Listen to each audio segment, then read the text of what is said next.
Welcome to the current affairs. आज है 13 सितंबर 2020 और 13 सितंबर 2020 के जितने भी इंपॉर्टेंट क्वेश्चंस बनते हैं सारे हम इस वीडियो में डिस्कस करेंगे और हर क्वेश्चंस के बारे में डिटेल से पढ़ेंगे। तो चलिए शुरू करते हैं। क्वेश्चन नंबर 1, हाल ही में केंद्र सरकार ने 1984 के बाद पहली बार किस मंदिर को विदेशी अनुदान विनिमय अधिनियम के तहत विदेशी चंदा लेने की अनुमति दी है? तो किस मंदिर को विदेशी चंदा लेने की अनुमति दी गई है? स्वर्ण मंदिर अमृतसर, शिव मंदिर माउंट आबू, गणेश मंदिर उत्तर प्रदेश या इनमें से कोई नहीं? तो इसका राइट आंसर क्या होगा? स्वर्ण मंदिर अमृतसर को हाल ही में विदेशी चंदा लेने की अनुमति दी गई है। केंद्र ने 1984 के बाद पहली बार स्वर्ण मंदिर को विदेशी अनुदान विनिमय अधिनियम FCRA के तहत विदेशी चंदा लेने की अनुमति दे दी है।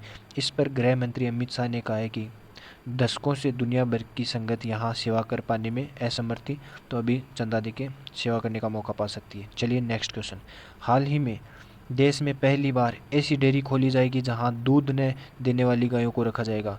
इस डेयरी का नाम क्या होगा? तो इस डेयरी का नाम क्या होगा? Saras dairy, dry dairy, Patanjali dairy या इनमें से कोई नहीं? तो इसका राइट आंसर क्या होगा?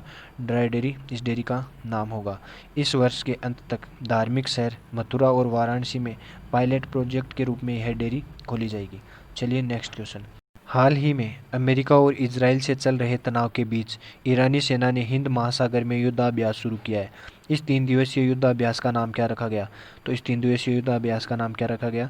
जुल्फिकार 99, पहरा दल 77, सेना शक्ति 88 या इनमें से कोई नहीं? तो इसका राइट आंसर क्या होगा? जुल्फिकार 99 इस युद्धाभ्यास का नाम होगा। ईरान की सेना ने अमेरिका और इजराइल से चल रहे तनाव के बीच जोरदार अभ्यास जुल्फिकार 99 शुरू किया है। इस अभ्यास में ईरानी सेना के तीनों अंग हिस्सा ले रहे हैं। यह पूरा अभ्यास 20 लाख वर्ग किलोमीटर इलाके में हो रहा है। चलिए नेक्स्ट क्वेश्चन, हाल ही में यूनिसेफ ने बाल हिंसा के विरोध में जारी अपने अभियान का किसे एडवोकेट बनाया है? तो अपने अभियान का किसे एडवोकेट बनाया है? आयुष्मान खुराना को, अक्षय कुमार को, परेश रावल को या इनमें से कोई नहीं? तो इसका राइट आंसर क्या होगा? आयुष्मान खुराना को अपना एडवोकेट बनाया है। ये है आयुष्मान खुराना, इन्हें अपना एडवोकेट बनाया है।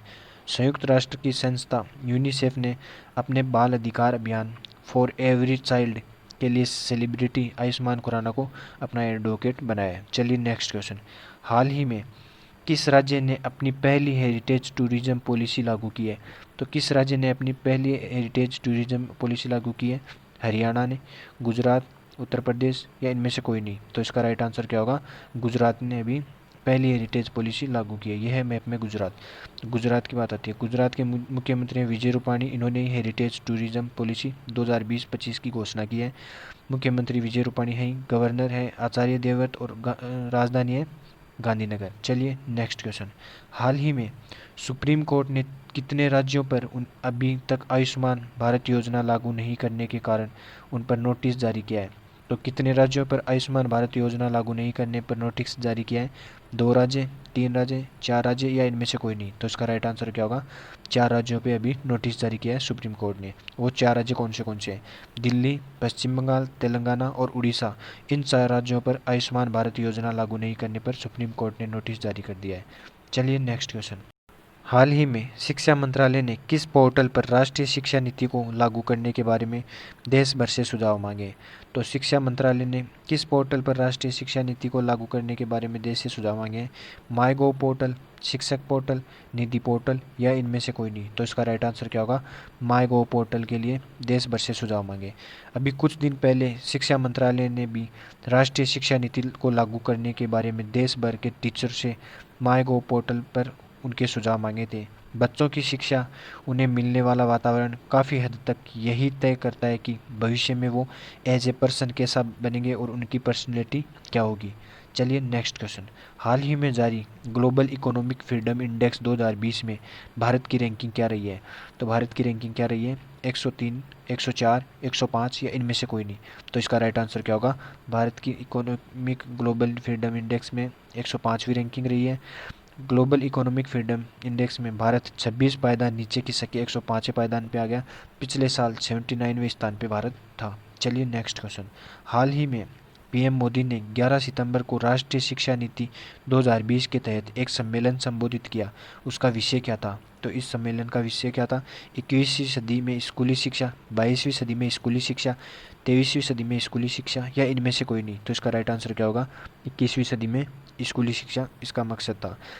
प्रधानमंत्री नरेंद्र मोदी ने राष्ट्रीय शिक्षा नीति 2020 NEP 2020 के तहत 21वीं सदी में स्कूली शिक्षा विषय पर एक सभा वीडियो कॉन्फ्रेंसिंग के माध्यम से संबोधित की थी। चलिए देखते हैं कल का पूछा गया क्वेश्चन। हाल ही में नॉर्थरोप ग्रुमन ने स्पेस स्टेशन रीसप्लाई शिप का नाम किसके नाम पर रखा? तो स्पेस स्टेशन रीसप्लाई शिप का नाम किसके नाम पे रखा? एस्ट्रोनॉट कल्पना चावला के नाम पे रखा था। चलिए देखते हैं आज का क्वेश्चन। तो आज का क्वेश्चन है, हाल ही में किसे नेशनल स्कूल ऑफ ड्रामा का चेयरमैन नियुक्त किया गया है? सुनील शेट्टी को, परेश रावल को, अक्षय कुमार को, या इनमें से कोई नहीं? तो इसका राइट आंसर आप कमेंट बॉक्स में देना। और आपको ये वीडियो हेल्पफुल लगे तो इसे लाइक करना, सब्सक्राइब करना। धन्यवाद।